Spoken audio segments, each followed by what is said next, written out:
I've been coaching youth soccer for many years, but this year I got a group of 5-year-old kids for the first time. Let me share with you all the things you need to know when coaching them. As always, I will be sharing drills that worked for me, but also I will talk a little bit more about the approach to take with the players at this age, such as tricks to get them organized and attentive, while also engaged in soccer activities. So let's define the goal. At U5, U6, U7, U8, remember one simple objective. It's not about getting their attention to do as you say. It's about getting them to do soccer things. At this age, most kids won't learn from your explanations. They will learn from doing. Your job isn't to make them listen perfectly, it's to make sure they're moving, touching the ball, and having fun while doing soccer-related actions. Even if they ignore you half of the time, if they dribble, they shoot, they chase, then play, they're developing the foundation they need for later soccer years. The challenge for you is to convey whatever message in 10 to 15 seconds maximum. If you can't, then either simplify the drill or the concept, or practice giving instructions in 10 seconds outside of practice. I do have some tricks for keeping attention, which can be a struggle for even 10 or 15 seconds, and I share them at the end of the video. For most of the players, you're the first and potentially only window into the soccer world. So in a way, they equate you with soccer. You can make them fall in love with soccer or make them hate it.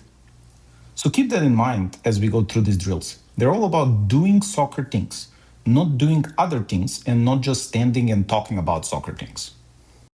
The first group of drills is no opponent drills. The gap between the players is likely very large, as the only common thing for them is the area where they live and roughly the age. So some naturally athletic kid that played for 6 months will look miles ahead of another kid who never played soccer. For this, here are several drills where every kid has a ball and is taking time to get familiarized with it during practice. At this age, make a story out of it or to make it more fun for the kids. Number 1, gates dribbling. Set up small gates all around the field, the 2 cones for about a yard apart. Players need to dribble through as many gates as they can in a set time, like a minute. It sounds easy, but for beginners, even keeping the ball close enough to get through a gate is a challenge. This develops basic dribbling control, awareness, and soft touches in a way that feels like the real game. Number 2, volcanoes. Cones are volcanoes, and players need to stop the lava by placing the ball on the top of the cone.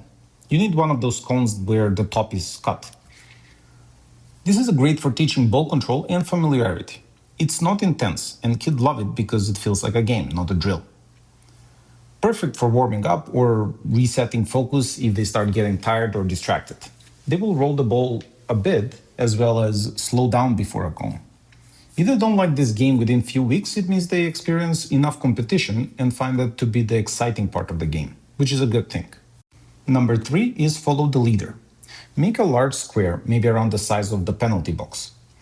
One player is the leader and everyone else follows. Start without the ball, so they learn spacing and movement, maybe go around cones. Then add the ball and make it a dribbling game. The goal is for them to control the ball while keeping pace with the leader. You can switch leaders often, so to keep everybody involved and active. Number 4, river of cones. Set up a river, a path of cones with clear dribbling lane between them. Players dribble through the river, staying inside the boundaries. Later, you can add rocks and obstacles, which are basically extra cones, and that they must avoid. At the end, add a small goal. They dribble, avoid cones, and shoot. This combines coordination, control, and finishing. 3 soccer actions in one sequence. Number 5, dribble and do a trick. This one builds skill and quick reactions. While everyone is dribbling around, yell out a command. At the first practice, start simple. Stop the ball or switch feet. Next time, add a trick, maybe a pull back or a pull push. Each week, introduce one new move. It keeps them challenged and gives structure to their development. But it's still fun and very reactive. Let's now talk about drills with opponents. For older players, I almost exclusively do drills with opponents, although they don't have to be even sides. As you can see on the channel, there are lots of rondos, passing, and possession games where one team has more players. This method of teaching is also called scaffolding, where you're creating the environment to make certain aspects easier until the players are proficient enough to increase the challenge to a level closer to the real game. So drill number 6 is races with the ball. There is no defense in these drills, and they're a perfect transition between the no opponent and the opponent's game. Kids love races, especially at this age. They know that instinctively, unlike soccer, which is a more structured and unfamiliar to some of them. You can simply have races around a cone, then both players shoot on a goal. The objective is to score the goal first. You can control a lot in these races, where just one change, such as position of the goals, the cones, or the starting point, can change the challenge. They might need to practice a pullback or a change in direction as the most optimal move, depending on these factors. Number 7 is 1v1 or 2v2 minigames. I will not go through a practice without a 1v1 or a 2v2 games. Make sure both sides have a fair chance to score and adjust the size of the field or the goals if one side is dominating too much. You want every kid to feel like a winner, even if the score doesn't say it. This teaches competitiveness, direction, and the joy of scoring goals, all without needing to explain tactics and positioning. I sometimes add something special that I want to coach. For example, I roll the ball to them so they practice receiving. Here's what I did at one of the last practices. They need to receive the ball and go sideways to one of the goals, while the defender is challenging them. It's something that I've seen they struggle with in a game, with receiving a loose ball. So I integrate it into a drill without them even really knowing or understanding what's happening. Number 8, river with sharks. This is their first taste of passing. Don't do this thing at first practice if they're a brand new player. I tried it and it didn't work. They need a little bit of ball control. Set 3 zones where the middle is called the river with one group on each side. Players must pass the ball across the river without letting the shark, and that's you, intercept it.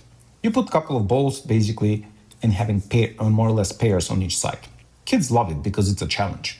You can start easy and make it harder over time. So you move a shark and add more players as sharks, or you make the passes longer, which means that you make the river wider. Number 9, bring the ball back. Scatter balls around the field, far away from the goal. Tell them that they have to rescue the ball, bring them back and shoot to score. At first, everybody has a ball. Later, they have fewer balls than players, so they have to race and compete to get one. It's simple, but it builds ball control, direction, and the idea of attacking a goal, all while feeling like a mission. Similarly to some of the other drills, I modified this drill by me kicking the ball towards them to receive it.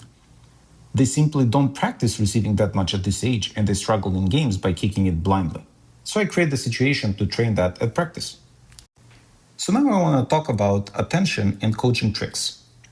No matter how good your drills are, there will be moments when things get chaotic. Here are a few coaching hacks to help keep control without shouting. I have learned them through the years by observing other coaches and seeing what works and what doesn't. Obviously, I'm sharing the ones that are most appropriate for the youngest players here, the U5, U6, U7, maybe even U8. Number 1 is the countdown rule.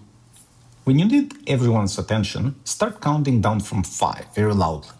Kids love racing against the clock and with each other, so they will rush to finish and gather up around you before you hit 1.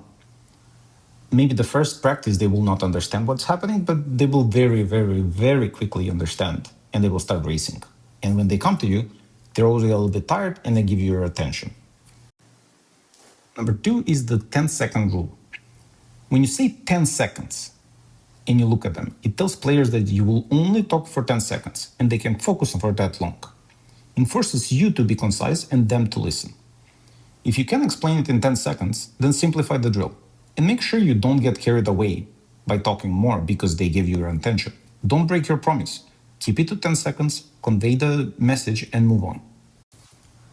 And number 3 is the runaway trick. If things gets really silly, as they can, and players stop listening, don't yell. Just start running, sprint 10 or 15 yards, and shout, "Race me," or "Who can catch me?" They'll instantly chase you. Once you got their attention back, reset the group and move on. You can also find a reference point, like a goal. So instead of chasing you, the challenge can be to race around the goal or race to the other goal, and that they will then over there they will get the next instruction. This tricks resets energy, break chaos, and get you back to doing soccer things, which is what you want. So as final thoughts, at the U5 to U8 level, remember, it's not about running the perfect session or teaching tactics or the perfect drills. It's about giving kids as many touches and moments of joys with the ball as possible. If they're laughing, running, and kicking the ball, that's success. So be happy and celebrate it. Because before they can learn soccer, they have to fall in love with soccer. Thank you for watching and see you in the next one.